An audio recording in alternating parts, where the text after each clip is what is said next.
पाठ 14 धरती का स्वर्ग, the paradise of the earth. पाठ परिचय, इंट्रोडक्शन। बुद्धि व चतुराई से किसी भी समस्या का हल ढूंढा जा सकता है। प्रस्तुत कहानी में प्रखर सेन की बुद्धिमत्ता का वर्णन किया गया है।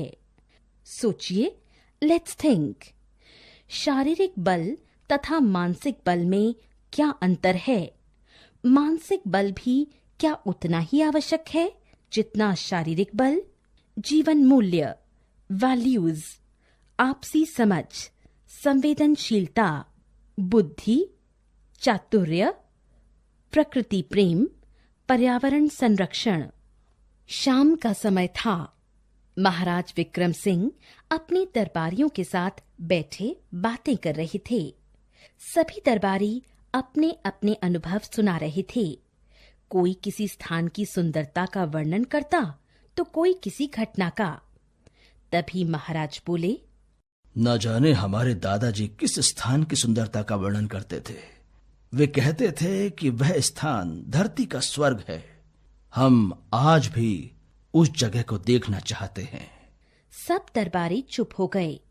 तभी मंत्री प्रखर सेन बोले, महाराज, आप आज्ञा दें तो मैं वह स्थान ढूंढ सकता हूं। यह संभव तो है, पर इस पर काफी खर्च आएगा। आप जितना चाहे धन ले सकते हैं। महाराज ने कहा। महाराज, लगभग 10,000 स्वर्ण मुद्राएं लगेंगी। प्रखर सेन ने सोचते हुए कहा, ठीक है, आप कल ही राजकोष से मुद्राएं ले लीजिए। महाराज ने प्रसन्नता पूर्वक कहा। मंत्री प्रखर सेन ने अगले ही दिन राजकोष से स्वर्ण मुद्राएं निकलवा लीं। समय बीतता गया। दरबारी दबी जबान में आपस में बातें करने लगे। सब सोचते थे कि मंत्री ने राजा को मूर्ख बनाकर इतनी बड़ी धनराशि ले ली। एक दिन एक दरबारी ने धीरे से कहा, महाराज, अब तो काफी महीने बीत गए हैं। हम सब भी धरती का स्वर्ग देखने के लिए बेचैन हैं। न जाने मंत्री जी कब धरती का स्वर्ग दिखाएंगे।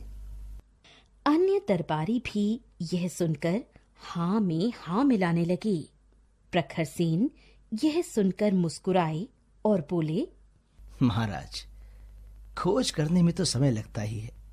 हो सकता है मुझे कुछ वर्ष भी लग जाएं। यदि आप इतना समय नहीं दे सकते तो मैं स्वर्ण मुद्राएं लौटा देता हूं। महाराज ने पल भर सोचा, फिर बोले, नहीं नहीं, आप अपनी खोज जारी रखिए। धीरे धीरे 5-6 वर्ष बीत गए। दरबारी भी धरती के स्वर्ग की बात भूल गए। एक शाम राजा विक्रम सिंह दरबारियों के साथ टहल रहे थे। तभी प्रखर सेन वहां आए और बोले, महाराज, महल में तो आप रोज ही टहलते हैं। क्यों न कल सुबह हम सब एक साथ बाहर घूमने चलें? आपकी यह इच्छा है तो इंतजाम करवा दीजिए। महाराज ने मुस्कुराकर कहा। अगले दिन महाराज सहित सब दरबारी घोड़ों पर सवार होकर निकल पड़े। नगर के बाहर पहुंचते ही मार्ग के दोनों ओर सुंदर बगीचे शुरू हो गए। बसंत का महीना था।